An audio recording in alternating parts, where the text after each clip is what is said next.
जय जिनेन्द्र, जय श्री महाकाल। अब हम श्लोकों की लिंक से आगे बढ़ते हैं। ये है हमारे योग। हमने आगे योग पढ़ा था, महापुरुष योग, जो हमारे 5 ग्रहों से मिलकर बनते हैं।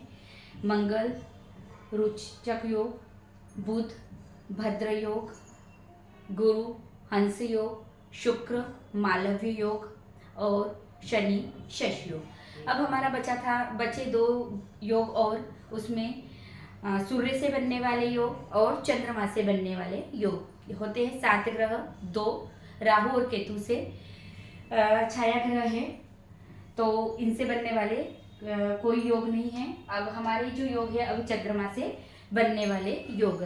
चंद्रमा से बनने वाले 4 योग होते हैं। नंबर 1 है अल्फा योग, नंबर 2 है सुल्फा योग, नंबर 3 है दुरुधरा योग और नंबर 4 है केंद्रु योग। नंबर 1 है अल्फा योग। अल्फा योग किसे कहते हैं? अल्फा योग किसे कहते हैं? इसमें सूर्य और राहु केतु को छोड़ा जाता है। चंद्रमा से बनने वाले योग में सूर्य और राहु केतु को छोड़ा जाता है, और सूर्य से बनने वाले योग में, जो हम आगे की वीडियो में बताएंगे, सूर्य से बनने वाले योग में चंद्रमा और राहु केतु को छोड़ा जाता है। तो सबसे पहले है आपका अल्फा योग। कुंडली में हमारे ये 12 भाव हैं।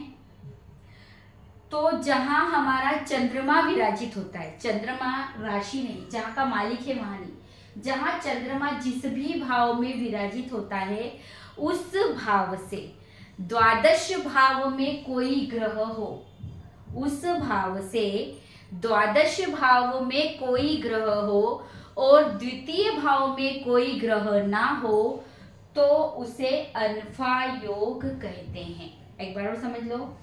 चंद्रमा से बनने वाले योग, नंबर 1 अल्फा योग।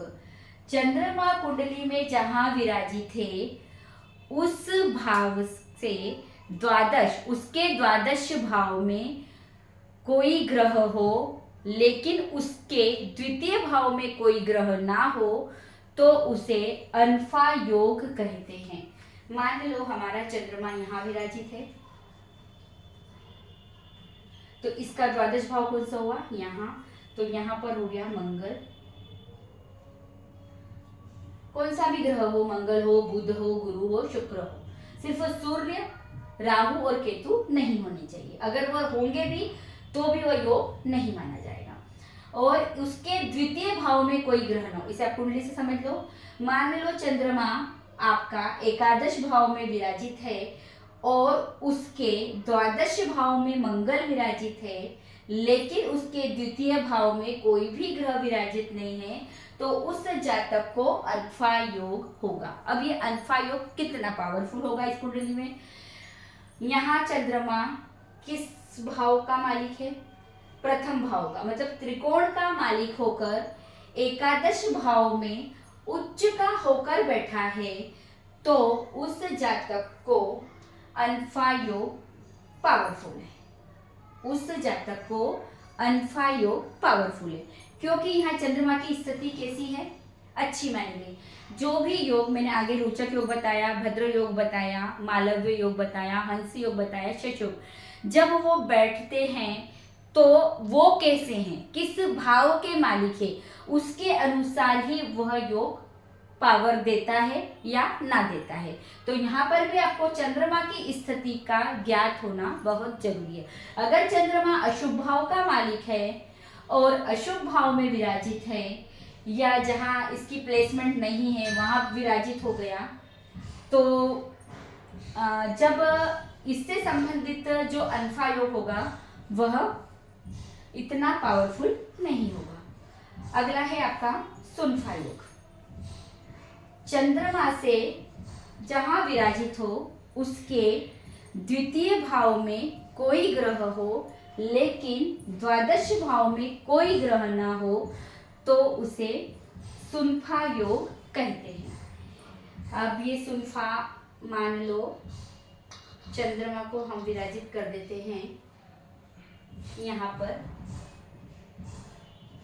इसके द्वितीय भाव में बुध विराजित है, लेकिन इसके द्वादश भाव में कोई भी ग्रह विराजित नहीं है। तो यहाँ चंद्रमा की स्थिति कैसी है? मालिक तो है त्रिकोण का बना हुआ है, लेकिन बैठने की स्थिति भी इसकी त्रिकोण में ही है, पर वह नीच का होकर विराजित है। तो जितना यहाँ पावर था उससे यह कम पावर हो गया।